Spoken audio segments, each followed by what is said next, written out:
السلام علیکم دوستوں and welcome back to stories by Muqaddas. 6 اکتوبر 2025 کی صبح تقریباً 3 بجے کے قریب 3 لوگ شمالی دہلی کے گاندھی وار میں واقع رام کیش کے فلیٹ میں داخل ہوتے ہیں۔ انہوں نے زبردستی رام کیش کو ایک کرسی سے باندھا اور پھر ایک فون کی چارجنگ کی تار سے اس کا گلا گھونٹ کر اس کا قتل کر دیا۔ اس قتل کو ایک حادثہ ظاہر کرنے کے لیے انہوں نے رام کیش کی لاش پر گھی، تیل اور الکحل پھینکا اور قریب رکھے ایک گیس سلنڈر کا وال کھولا اور فلیٹ میں آگ لگا دی۔ سلنڈر کے دھماکے اور آگ لگنے کی وجہ سے پولیس نے ابتدا میں اسے ایک حادثہ قرار دیا، لیکن کس کو پتا تھا کہ یہ تیر کی طرح سیدھا دکھنے والا معاملہ جلیبی کی طرح گول ہو سکتا ہے۔ 32 سالہ رام کیش جو UPSC کی تیاری کر رہا تھا، 21 سالہ امریتا چوہان جو BSc فورینسک سائنس کی طالبہ تھی، اس کے ساتھ رابطے میں تھا۔ ان کی ملاقات مئی 2025 میں نوئیڈا میں ہوئی۔ اگست تک وہ دونوں ساتھ لیو ان میں رہنے لگے۔ ایک ساتھ رہنے کے دوران رام کیش خفیہ طور پر امریتا کی نجی تصاویر، ویڈیوز ریکارڈ کرکے اپنی ہارڈ ڈسک میں محفوظ کر لیتا تھا۔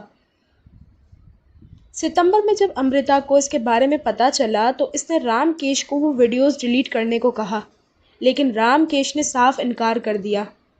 رام کیش نے ان ویڈیو کو استعمال امریتا کو بلیک میل کرنے اور کنٹرول کرنے کے لیے کیا، خاص طور پر تب جب رام کیش کو شک ہوا کہ امریتا اپنے سابقہ بوائے فرینڈ سمت کشیپ سے دوبارہ بات چیت کر رہی ہے۔ رام کیش نے بات نہ مانی تو امریتا اپنے شہر مراد آباد UP چلی گئی اور اپنا مسئلہ اپنے سابقہ بوائے فرینڈ سمت کشیپ جو کہ 27 سالہ گیس سلنڈر ڈسٹریبیوٹر تھا اسے بتا دیا۔ سمت بدلہ لینے کے لیے امریتا کے ساتھ مل گیا اور انہوں نے منصوبہ بنایا اور اس میں اپنے ہی ایک 29 سالہ دوست جو کہ SSC ایسپرنٹ تھا جو کہ پولیس لائن میں ٹھیکے پر ملازم بھی تھا سندیپ کمار کو شامل کر لیا۔ پہلے ان کا منصوبہ صرف ہارڈ ڈسک چوری کرنا تھا۔ 5 اکتوبر کو جب امریتا ہارڈ ڈسک نہیں ڈھونڈ پائی تو انہوں نے قتل کا منصوبہ بنایا۔ 6 اکتوبر کو یہ تینوں ماسک پہن کر فلیٹ میں داخل ہوئے، رام کشن کو باندھا۔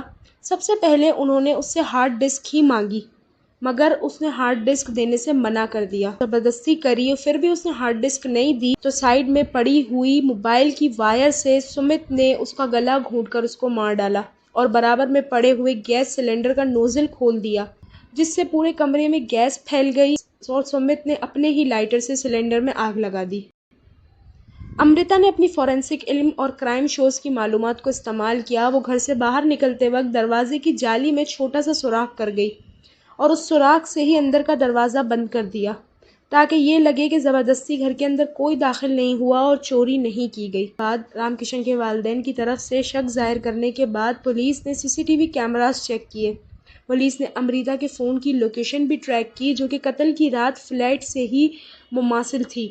امریتا کو 18 اکتوبر کو گرفتار کیا گیا، جس کے بعد اس نے اعتراف کیا اور پھر سمت اور سندیپ کو بھی 23 اکتوبر تک گرفتار کر لیا گیا۔ حیرت انگیز انکشاف یہاں پر یہ ہے کہ جب پولیس نے رام کشن کی ہارڈ ڈسک اور فورینسک جانچ کی تو اس میں امریتا کے علاوہ 15 دیگر اور خواتین کی بھی نجی ویڈیوز اور تصاویر ملی۔